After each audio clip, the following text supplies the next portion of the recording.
The first day of college began with an act of casual disdain that set the course for everything that followed. My new roommate, Chloe, was bustling around her side of the room when her foot connected squarely with the side of my red embroidered slippers, sending them skittering across the worn linoleum floor. She stopped, looked down at them, and a sneer twisted her lips. "What is this? The Dark Ages?" She scoffed, her voice dripping with derision. "Are you for real with this ancient junk?" A cold, humorless laugh escaped my lips. I bent down and picked one up, running my thumb over the intricate stitching. "Those slippers," I said, my voice level and quiet, "are what guide your ancestors to the underworld. I suggest you get on your knees and apologize to them. Right now." Chloe just stared at me for a second before bursting into a peal of laughter. She snatched the other slipper from the floor and, with a dramatic flourish, tossed it out the open third-story window. "Fine by me," she crowed. "Let's see my ancestors come and get me." My name is Lena, and I am an 18-year-old college freshman. I am also the 28th generation of spirit guides in my family. My day job, so to speak, involves guiding the recently deceased to the other side, where they drink the soup of oblivion and move on. The only way I can physically walk into the underworld to cross the veil between realms is by wearing my family's ancestral red embroidered slippers. There are, however, rules. The most important one is that no living person, other than a spirit guide, can ever touch them. That was why, before I left for school, my grandfather had warned me repeatedly, his voice heavy with the weight of generations. "No living person can touch those slippers, Lena," he had said, his old eyes serious. "The backlash is severe. You have to guard them with your life." He had then taken out an antique wooden box, its surface worn smooth with time, and carefully placed my embroidered slippers inside. When I first walked into the dorm room carrying that box, my two other roommates were gathered with Chloe, sharing snacks they had brought from their hometowns. The room, which had been filled with lively chatter, fell silent the moment I stepped over the threshold. The other girls, whose names I would later learn were Mia and Sarah, glanced nervously at Chloe, who was clearly the established leader of their small group. I stood there awkwardly, clutching the wooden box, and that's when I noticed it. Of all the improbable coincidences, Chloe and I were wearing the exact same outfit: a simple white t-shirt and a long denim skirt. The situation was made infinitely more awkward by the fact that Chloe was a good 3 or 4 sizes larger than me. The outfit looked fresh and stylish on my frame, but on her, it appeared bulky and unflattering. I could feel a wave of resentment radiating from her. She looked me up and down, her critical eyes finally landing on the wooden box in my hands. She let out a disdainful chuckle. "Country bumpkin," she muttered, just loud enough for everyone to hear. "Who even uses junk like this anymore?" She then arrogantly pulled a large, compressed wheel of expensive tea from her designer suitcase and tossed it onto the floor at my feet. "It's our first time meeting and everyone else brought snacks to share," she said, her voice loud and challenging. "You're from the sticks. Don't tell me you didn't bring anything." The tension in the room became a palpable thing. The other two roommates, Mia and Sarah, quickly tried to smooth things over, stuffing some sausages and rice cakes into my hands. "Chloe brought pure tea," one of them explained in a hurried whisper. "She said it's super expensive. She's being really generous with us." I didn't respond. My attention was completely captivated by the wheel of tea lying on the floor. Clinging to it like a thin film of smoke was a faint black aura. My expression turned serious. That was something you only saw in resentful spirits. Why would Chloe have something that carried such a malevolent energy? "Are you deaf? Did you not hear me?" Chloe suddenly shrieked, making me jump. I hate being yelled at. A flicker of anger went through me, and I made a decision. I deliberately stepped forward, my shoe coming down squarely on the tea wheel, feeling it crunch slightly under my weight.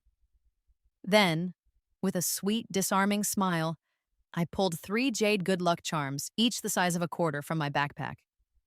"Sorry," I said, my voice light. "My family doesn't really have any local specialties, just a lot of jade. I hope you don't mind." As Chloe stared in disbelief, her mouth hanging open, I picked out the 2 charms with the best color and translucence and handed them to Mia and Sarah. Their eyes went wide as saucers. Even if you didn't know much about jade, you could tell from the quality and craftsmanship that each piece was worth at least 5 figures. Chloe, standing off to the side, straightened her back. Her aggressive posture softened, and she seemed to regret her earlier words. I smiled and held out the last charm to her. This one's yours. Her eyes lit up instantly, a flicker of greed replacing the anger. But just as she reached for it, my fingers loosened. Clink. The jade pendant fell to the floor and shattered into several pieces. I smiled, my expression a perfect mask of innocence. Oh, the way you give gifts where you're from is so special, I said, mimicking her earlier condescension. I think I'm getting the hang of it. Chloe's face flushed a deep mottled red. She looked like she was about to lunge at me and tear me apart. I kept up my harmless facade, leaned in close to her ear, and whispered, "You've been up to no good lately, haven't you? Be careful something nasty doesn't start following you." Chloe froze. She shoved me away, stammering, I don't know what you're talking about." I glanced at her suitcase, which was radiating that same faint black aura. "You'd better hope so," I said, turning away. After that, Chloe and I were officially enemies. In the span of a single afternoon, she must have slammed things around in the dorm dozens of times, and with every loud noise, another expensive luxury item appeared on her desk, a transparent attempt to assert her superiority. But the other roommates didn't give her a second glance.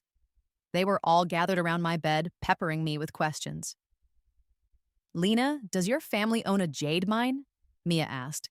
"Is this whole box filled with jade?" Sarah added, her eyes fixed on the antique container. That last question finally got Chloe's attention. I moved the wooden box, placing it next to my pillow. "There's nothing in here," I warned them, my voice firm. "And remember, this is not something you can touch." Chloe scoffed from across the room. "Trying to act rich on the first day of school? What, are you afraid someone will find out it's full of old rags?" I ignored her, which only seemed to make her more certain of her guess. She said sarcastically, "Oh, looks like I hit the nail on the head.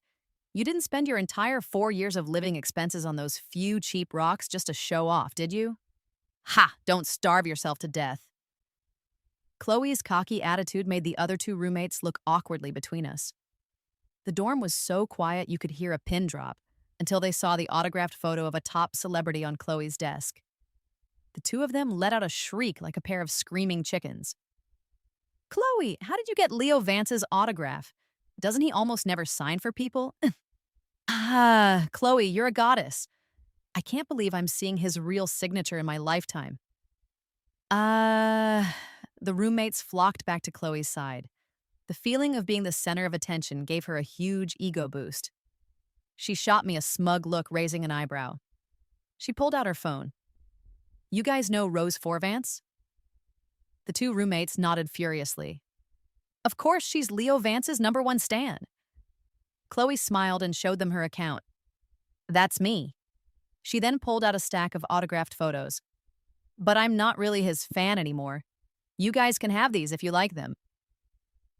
Another round of ear-splitting screams erupted from the two roommates. Suddenly, Chloe seemed 10 feet tall in their eyes. "Why aren't you his fan anymore?" one of them asked, stroking an autograph like it was a precious treasure. "Because he's already dead," I answered coldly, cutting into their celebration. So that was it. The black aura from Chloe's suitcase was coming from these autographs. The dark, resentful energy was pouring out from the ink of the signature, quickly latching onto every corner of the room, growing stronger and larger with each passing moment. I snatched the photos from their hands and tried to give them back to Chloe. "I'd advise you to stop handing out tainted things like this." The color drained from Chloe's face, and the two girls who had been on my side just a moment ago now stood defensively behind Chloe. They glared at me. "Lena, what's your problem? Are you some kind of anti-fan? I have never seen anyone so eager to curse someone." The other added, "Yeah, I think you're just jealous that Chloe knows Leo Vance. What a hick from the countryside." Then, the two of them fawningly took the photos back from Chloe. "Chloe, don't let her get to you," one cooed. "We love your gift." Yeah, Leo Vance will live to be 100. People who like to curse others should just go to hell. The words I was about to say died in my throat. What was the point of trying to be the good guy? In this world, no good deed goes unpunished. I watched as the black aura on the autographs grew so thick, it completely enveloped their hands. My mood inexplicably improved. Oh, right, I thought to myself. I'm the country hick, and you're the sacrificial lambs. Leo Vance's name had appeared in the ledger of life and death 3 hours ago. The cause of death was listed as a heart attack brought on by extreme shock, but his management company seemed to be keeping his death under tight wraps, so much so that his two biggest fans were still here, praying he'd live to be 100. I strolled through campus later that day, flipping through the ethereal pages of the ledger. The Black Reaper, a low-level functionary of the underworld, followed behind me, sweating bullets of pure ectoplasm. My dear girl, you've got to send Leo Vance to the underworld, he pleaded. He was scared to death by a stalker fan. His resentment is immense. He's about to become a vengeful ghost. I quickly latched onto the keywords. Stalker, scared to death. I raised an eyebrow. Chloe scared him to death? The Black Reaper nodded frantically. Chloe snuck into the hotel where Leo was staying and lived in his room with him for a week. When he found her, she was digging through the trash to eat a piece of gum he'd chewed. It scared him so badly his heart gave out. They couldn't save him. A jolt went through me. I turned and sprinted back towards the dorm. Death is common, but a death like Leo's, born of terror and obsession, often creates the most powerful and unpredictable resentment. When such spirits become vengeful ghosts, they're much harder to deal with. I couldn't create problems for myself, and I couldn't let a ghost in my jurisdiction harm anyone. Besides, anyone targeted by a vengeful ghost like that faces a fate far worse than just death. But as soon as I burst back into the dorm room, I saw that Chloe had opened my wooden box. A pair of exquisite red embroidered slippers were placed neatly on the floor, and she was lifting her foot, about to try one on. Seeing me return so suddenly, she looked momentarily embarrassed before her expression hardened into defiance. She kicked the slippers over. "What century is this?" she mocked, her voice loud and grating. "You're still bringing shoes like this to school? Are you trying to bind your brain?" I looked past her, at the spectral form of Leo's ghost, perched on her shoulder, his features contorted in a mask of rage. I sneered at her. "Those are the slippers that will lead your ancestors to the underworld. I suggest you get on your knees and apologize to them. Now." Chloe burst out laughing, picked one up, and threw it out the window. "Fine, let my ancestors come find me then." She then added defiantly, "If no ghost comes for me, you have to get on your knees and apologize to me." Her arrogant defiance made the black aura around Leo grow even darker. I knew it. This was the prelude to becoming a vengeful ghost.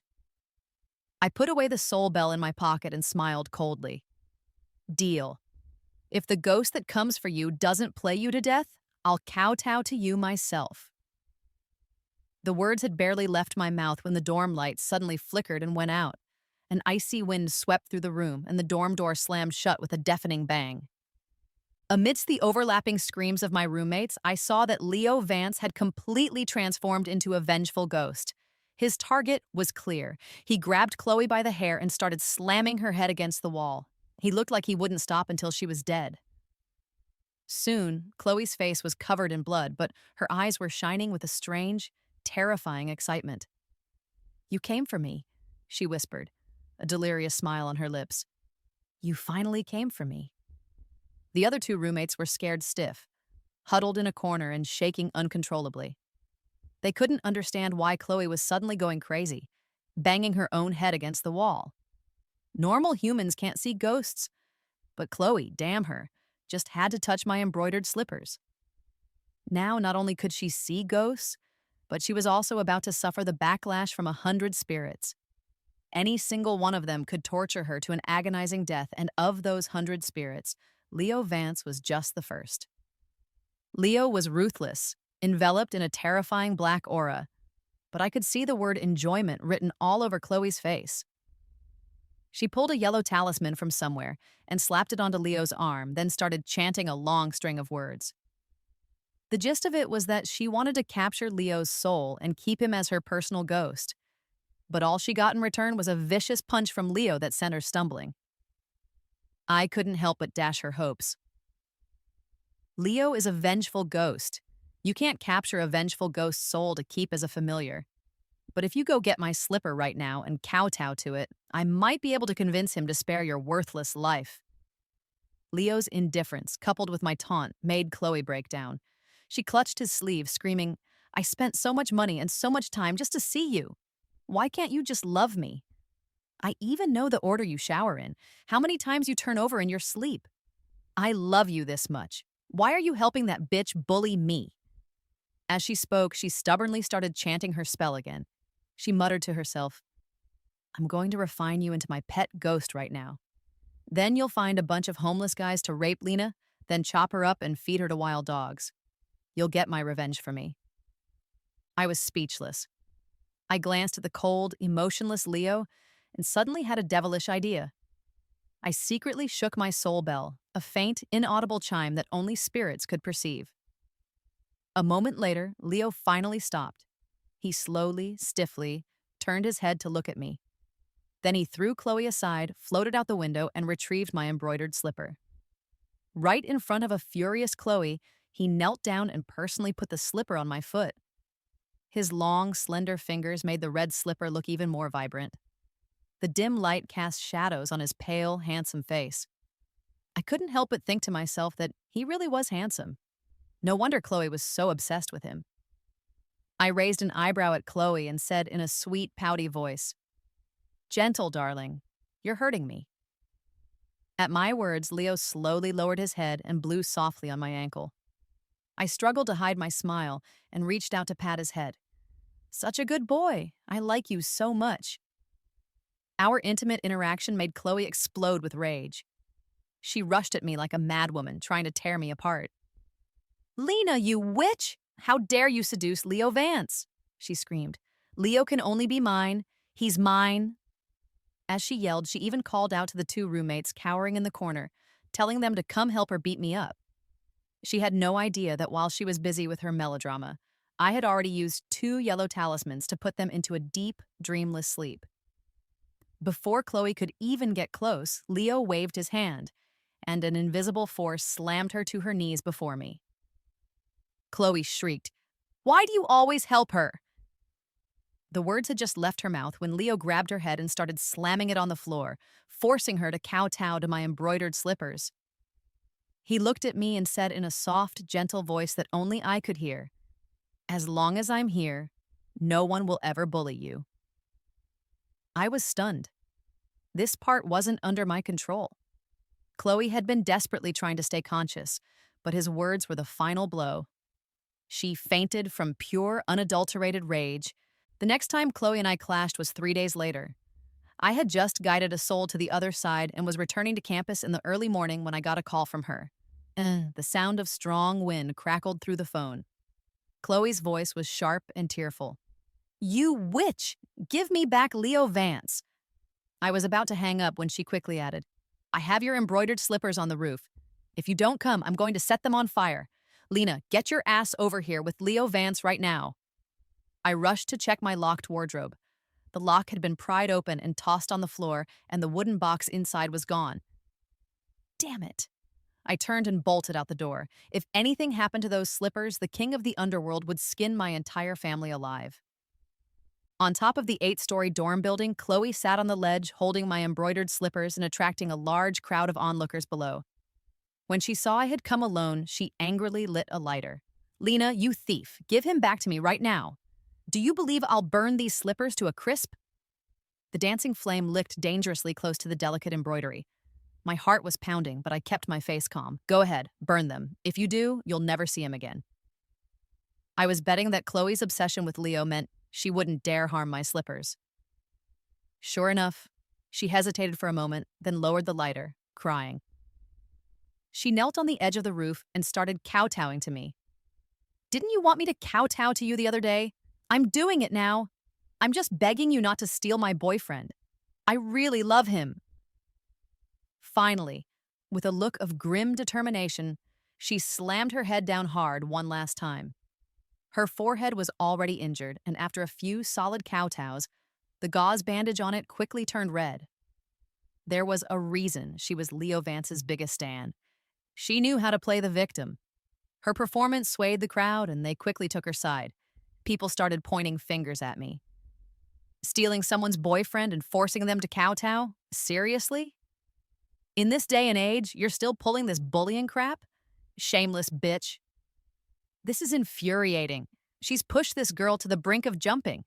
How much must she have suffered? I've already reported this to the dean's office. The school has to expel trash like her with no morals. The accusations flew, each one nastier than the last. I calmly asked Chloe, "You say I stole your boyfriend, but who exactly is your boyfriend?"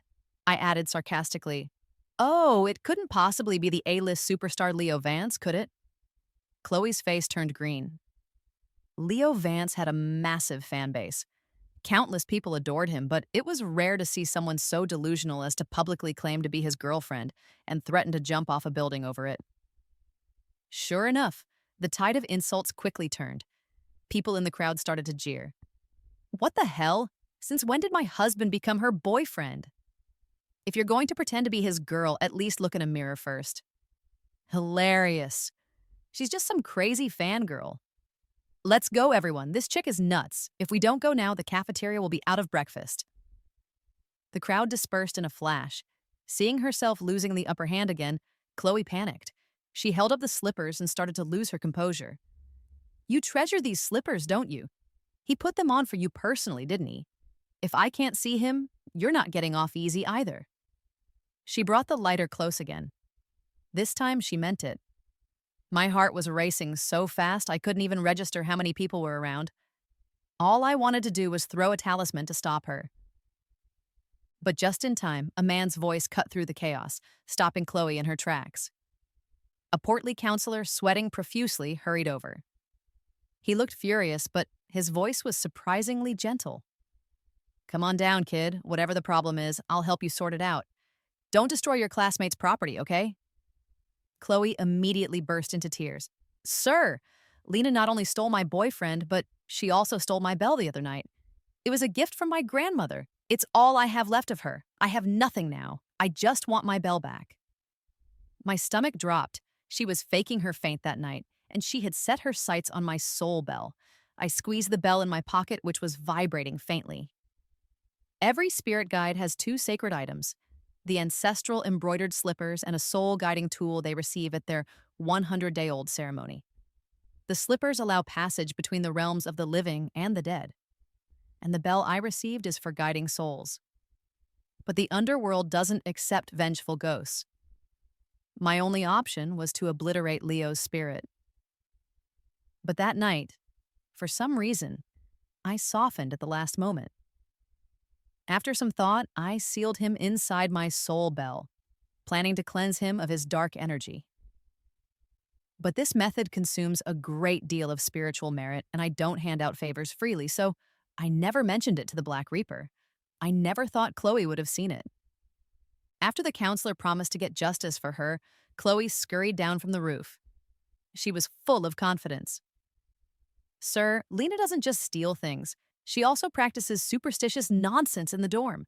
She even sticks these charms with naked men drawn on them to herself in the middle of the night and makes these moaning sounds. It's disgusting. The other two roommates stepped forward to back her up. It's true. Lena is always either doing some weird ritual or acting like she's possessed. Sir, I'm scared to be in the same room as her. What if one day a ghost she summons takes a liking to me? Exactly, sir. Her character is corrupt. I demand the school expel her. I didn't argue. I knew it would be useless. The counselor would definitely side with Chloe. After all, on the first day of school, the Black Reaper had personally seen Chloe's father slip the counselor a few wads of cash. But my silence got the male students in the crowd all riled up. Wow, I didn't know she was into such kinky stuff. With a body and face like that, she could have just asked one of us. We'd be happy to help. Why bother with ghosts? Ha ha ha ha ha. They leered at me, their words getting filthier by the second. This boosted Chloe's morale. She slammed the embroidered slippers down in front of me. Here are your shoes. Now give me back my bell, then we're even. The intricate embroidery on the slippers, which had been singed by the fire earlier, suddenly snapped a thread from the impact. The anger she had ignited in me, like that single thread, suddenly found an outlet. Chloe had crossed a major taboo of the spirit world. The head of a human who damages a spirit guide's shoes is seen as the ultimate prize by all ghosts. It's a tacitly understood game among the dead. The one who takes the head becomes the ghost king. And unlike vengeful ghosts who kill directly, these ghosts prefer to play cat and mouse, trapping their prey in their territory and torturing them to death repeatedly. I was secretly delighted. I'm afraid even if I gave it to you, you wouldn't live long enough to enjoy it. Sure enough, just as the counselor glared at me and ordered me to give the bell to Chloe, a lecherous ghost silently climbed onto Chloe's shoulder. The moment he saw me, however, his greedy, lust-filled face froze. He trembled and started to back away, but halfway through, his lust took over and his right hand shot out to caress Chloe's neck. His hand moved faster than his brain. When he realized what he'd done, he dropped to his knees with a thud, begging me to spare him. Normally, I'd destroy a lecherous ghost on sight, but this wasn't a normal situation. Someone who spreads vile rumors deserves to have those rumors boomerang back on them. I snapped my fingers at the lecherous ghost. It was a secret signal between ghosts and spirit guides. Seeing the soul bell is like seeing the king of the underworld himself, and my snap signified my permission for his actions.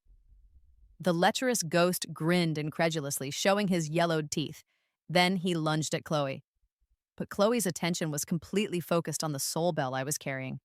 After looking me up and down, she tried to search my pockets. When I refused, she looked at me smugly.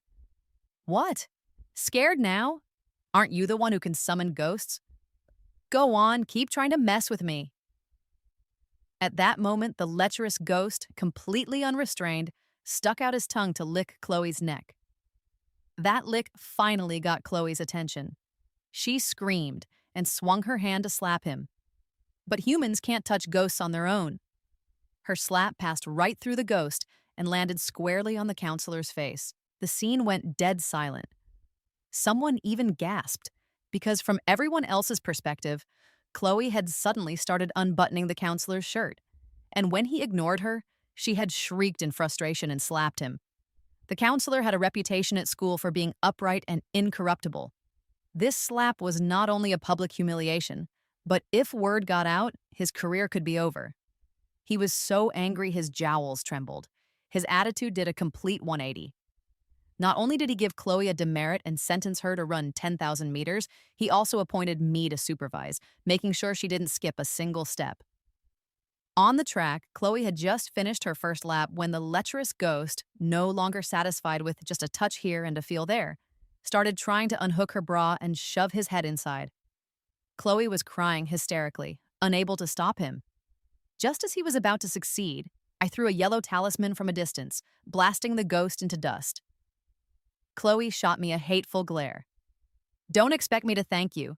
Don't think I don't know you're the one who summoned these disgusting things, I scoffed.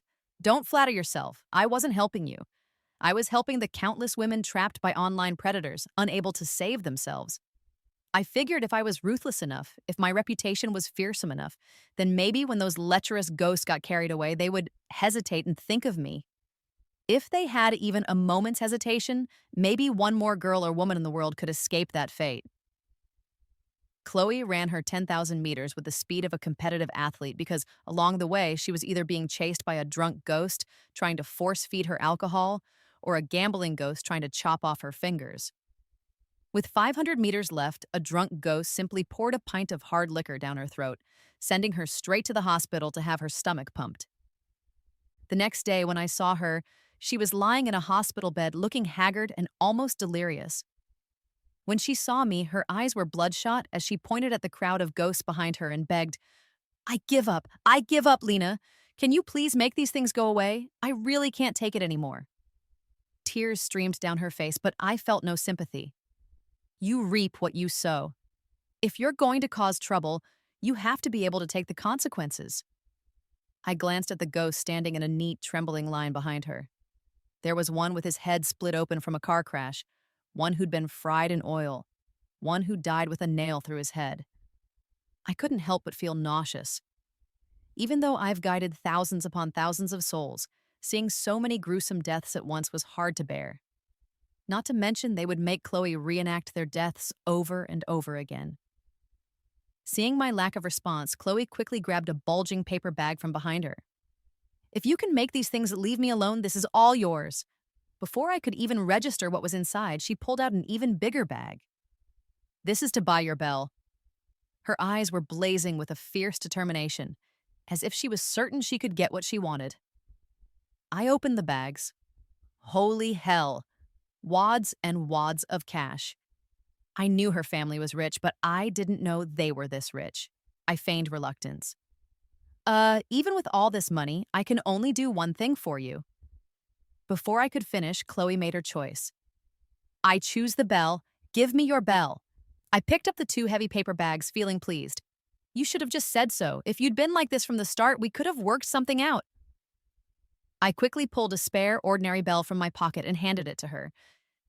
She clutched it to her chest, her eyes turning red again.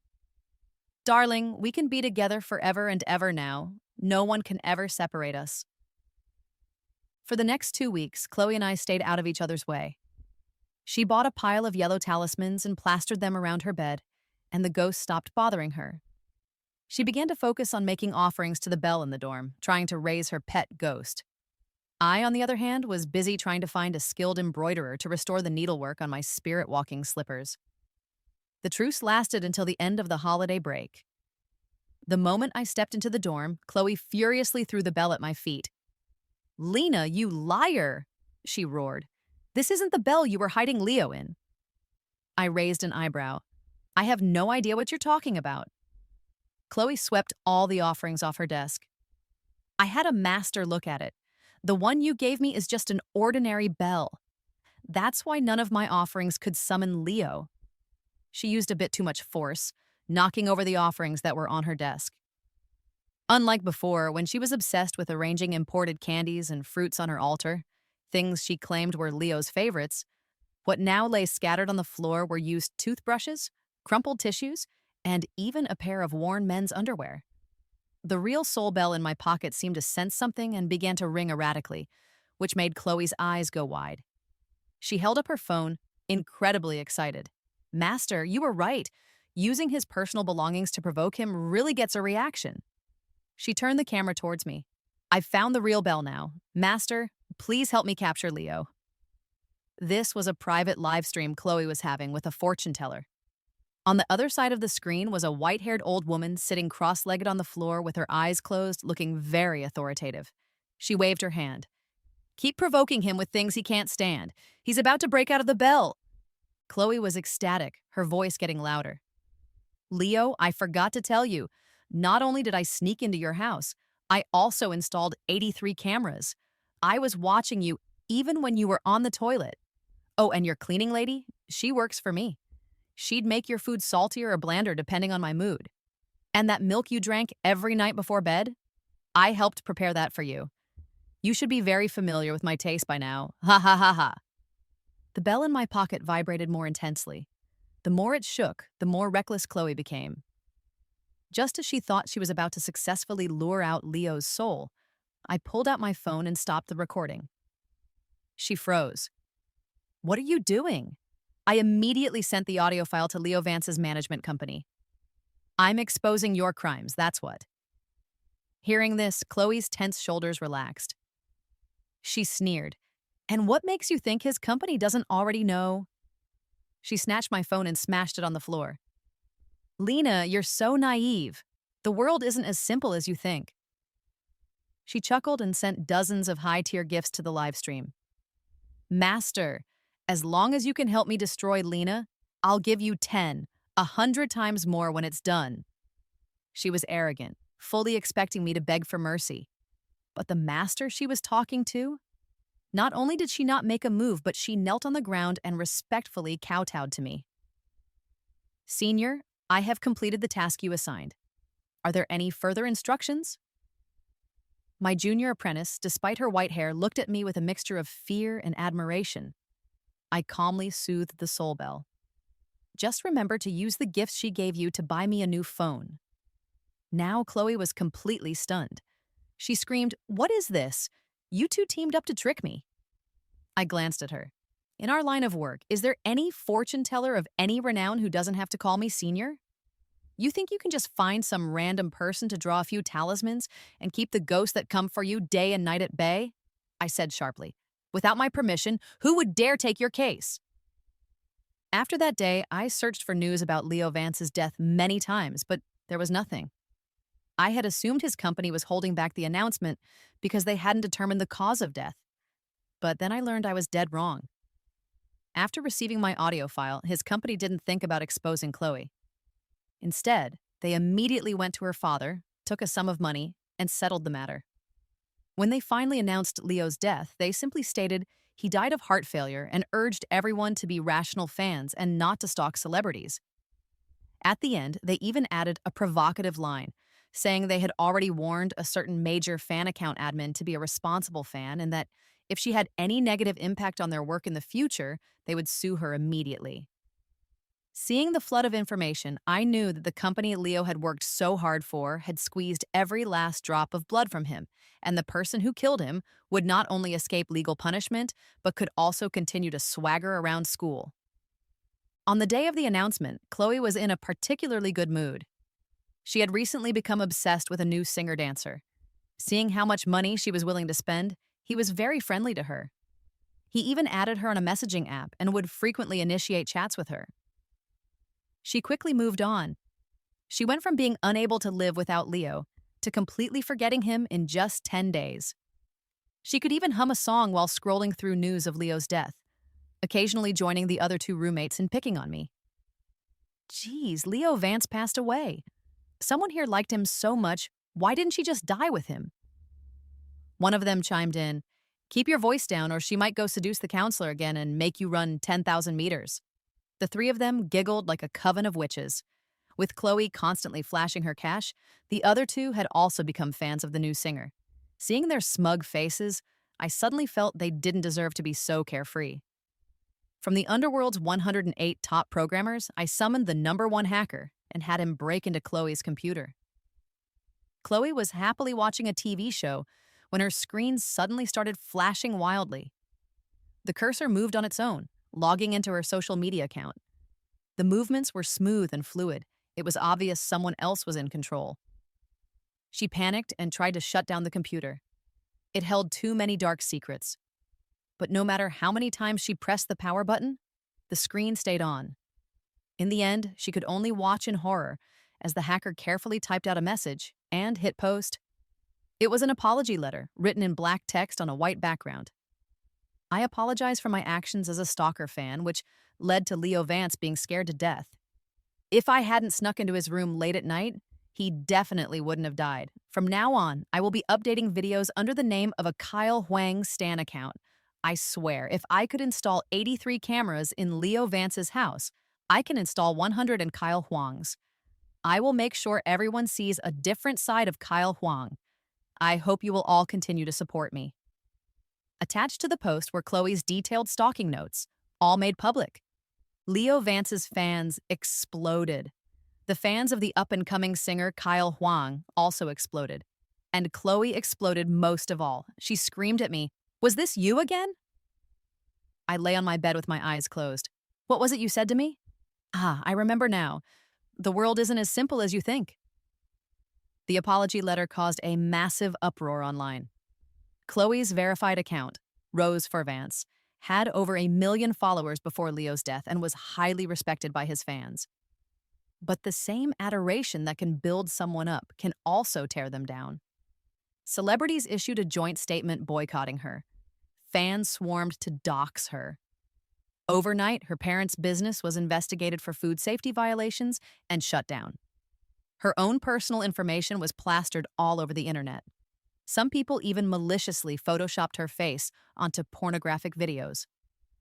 A large crowd gathered at the school gate chanting, "Expel Chloe! Make Chloe pay for her crime!" But all this anger came to a halt the next evening. A clarification video from Rose Forvance shot to the top of the trending charts. The universally hated Chloe stood in front of the camera, makeup-free and looking haggard. Behind her crowded hundreds, maybe even thousands of girls of various ages. Some were in middle or high school uniforms. Others wore mature makeup, but it was clear they were all minors. Overnight, under the banner of their love for Leo Vance, they chose to believe Chloe and gathered here. They held up banners, chanting in unison, "Lena pay for Leo's death. Lena kowtow to Chloe. Lena uses black magic to enslave celebrities." These three short sentences, without even explaining the full story, spread like wildfire to everyone involved in the Leo Vance incident. Seizing the moment, Chloe started a live stream. She stood weakly before the camera. "I've been framed. Please give me 1 minute. If you still don't believe me after I've spoken, I will drink this entire bottle of poison right here." Gambling with her life, she knew how to manipulate people. "I am reporting Lena for practicing witchcraft at school and imprisoning the souls of the dead," she said. "She has a bell that she uses specifically to enslave Leo Vance's soul. When I found out and tried to make her release him, not only did she refuse, but she summoned ghosts to scare me, beat me, and even tried to have me raped." Her face was streaked with tears, looking so fragile a gust of wind could knock her over, but her eyes were firm. "And I never wrote that apology letter," she declared. "Lena summoned a ghost to hack my computer and post it." The other two roommates also stepped in front of the camera to corroborate. "We were there. The screen suddenly started moving on its own and posted those words. I have a video. See for yourselves." The video was cleverly edited, showing only Chloe's shocked reaction as she slammed her computer and her screaming question to me, followed by my dismissive reply. "The world isn't as simple as you think." The internet was in an uproar. Some of the less committed users started to switch sides, but there were still doubters. Chloe pulled out a cayenne-colored talisman, delivering her final blow. "I got this talisman from a master in green robes. For the duration of one incense stick, everyone will be able to see the dead. If you're brave enough, stay and confront Lena with me and see if I'm lying." The massive crowd behind her started chanting again, "Lena, come out! Lena, come out!" Chloe's seemingly logical explanation quickly turned the tide of public opinion. The same netizens who had been furiously doxing her were now eagerly waiting in her livestream to see me get exposed. In an instant, I was thrown into the spotlight, forced to face the challenge. I walked onto the athletic field to the rhythm of their unified chants and stood opposite Chloe. One person against hundreds. "Oh, wait, and the millions watching in the live stream," I scoffed. "You're so good at twisting the truth, why are you even in school? PR firms should be fighting to hire you." Netizens were enraged. What a venomous witch. They're both girls, yet she summoned a ghost to rape the blogger. She deserves to die. I'm so excited and scared. I've never seen a real ghost, but just looking at their faces, I can tell Chloe is the good one. Chloe, eager to prove her point to the viewers, reached into my pocket and pulled out the red gold bell. After examining it to make sure it was the right one, she held it up to the camera. "This is it. This is the bell she's been hiding Leo in." She slapped the cayenne talisman onto it. The bell instantly glowed and began to ring on its own. The netizens were amazed. "OMG, I'm getting goosebumps." "Ah, I can't watch. My mind is blown." But the bell rang for a long time and nothing appeared. The materialists started to pipe up again, scolding everyone for being fools and wasting their time, insisting there were no such things as ghosts. Chloe panicked. The crowd behind her grew restless. I asked her with a laugh, "Are you talking about this?" I lifted my hand and shook it. The sound of a bell came from the thin air. The field fell silent. People looked at each other in confusion. The smarter ones started to back away. At that moment, a massive darkness fell over the field. A fierce, cold wind kicked up, and the sky turned a dark blood red. The shrieks of 100 ghosts filled the air. Faintly, the shadow of Leo Vance began to appear. People screamed and scattered. Chloe, terrified, stumbled backward. This scene was broadcast live to the entire country. It wasn't until Leo stood clearly by my side that his fans, recognizing him, began to scream and cry. Chloe yelled at the camera, "See, do you see now? Leo Vance's soul was imprisoned by Lena. I wasn't lying." Hearing this, Leo's face darkened. He teleported in front of Chloe, grabbed her by the neck, and lifted her off the ground. How dare you summon me? To have me kill you in front of everyone? His voice was low and menacing, his grip tightening. His eyes swept over the crowd of miners and he frowned. He snapped, "Are you fans of me? Or are you fans of my Stan account admin? Have I not told you that you are not to skip school?" The field, filled with hundreds of people, was now silent enough to hear a pin drop. Everyone stood with their heads down, as still and orderly as if they were in military training. Only Chloe's strangled gasps broke the silence. Leo tossed her aside in disgust, took out a wet wipe to clean his hands, and then stood before the camera with a serious expression. "Since this all started because of me, please allow me to explain. I was stalked by Chloe for 2 years. It started with car chases and escalated to her breaking into my home. She became more and more unhinged. My cause of death was not what my company announced. I was scared to death by her. She broke into my hotel room, and the shock killed me. I've retrieved the surveillance footage from my home and posted it online. You can all verify it." He looked at me. "As for Lena, she is my savior.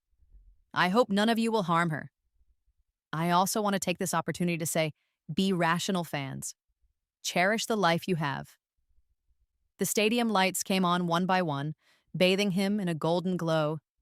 He stood against the light and continued. "My company, which I trusted and relied on, secretly accepted money to cover this up. They've engaged in tax evasion. I have asked Lena to help me deliver their account books to the tax authorities. Please, everyone, monitor the progress." The time of the incense stick was almost up. Leo's figure began to fade. It was only after he disappeared that the fans slowly came back to their senses and began to weep heartbrokenly. At the same time, the 459 orphanages and 120 rural schools that Leo had funded all posted online in his support. Only then did the public learn about all the quiet charity work he had done. The most memorable detail was the star-shaped candy.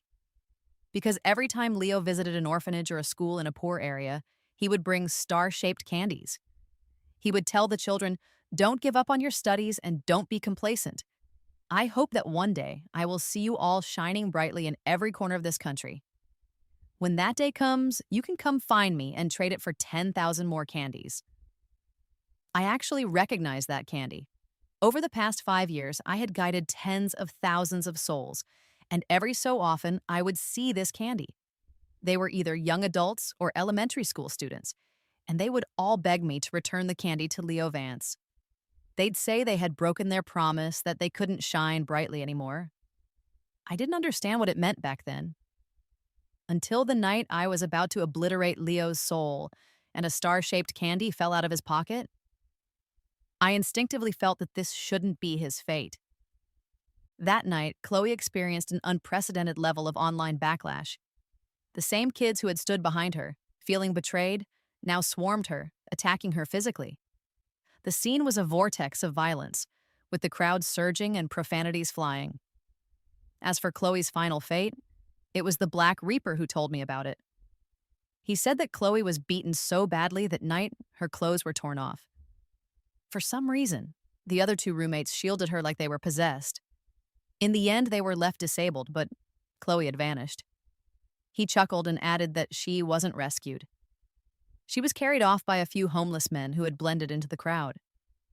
They kept her in a dog cage for a month, and the things they did to her were unspeakable. There wasn't a single part of Chloe's body that was left unscathed, her flesh torn open. Her wounds went untreated for so long that they rotted and stank, attracting flies that laid eggs in her, turning her into their breeding ground. After the homeless men were done with her, they sold the pregnant Chloe to human traffickers. The traffickers turned her into a human torso, leaving her on the street to beg for half a month. It was just the beginning of winter in the north. She lay there all day in a short-sleeved shirt. Maybe it was because of all the evil she had done. On the snowy streets, people walked past her without a second glance. When a child couldn't help but ask their mother why the woman was lying there in the cold, a grandmother nearby would chime in, "Oh, someone comes to pick her up at night. They drive fancy cars and wear expensive watches, living off our hard-earned money." The child, though not fully understanding, knew this was a bad person. After that, no one paid her any attention at all. The Black Reaper sighed. He explained that the old woman was actually talking about a previous scammer, an able-bodied person who had pretended to be disabled. After that group made their money, they started finding homeless people, mutilating them, and leaving them on the street to beg. And Chloe was the first human torso they had created. The day Leo was fully cleansed of his dark energy, Chloe's name appeared in the ledger of life and death.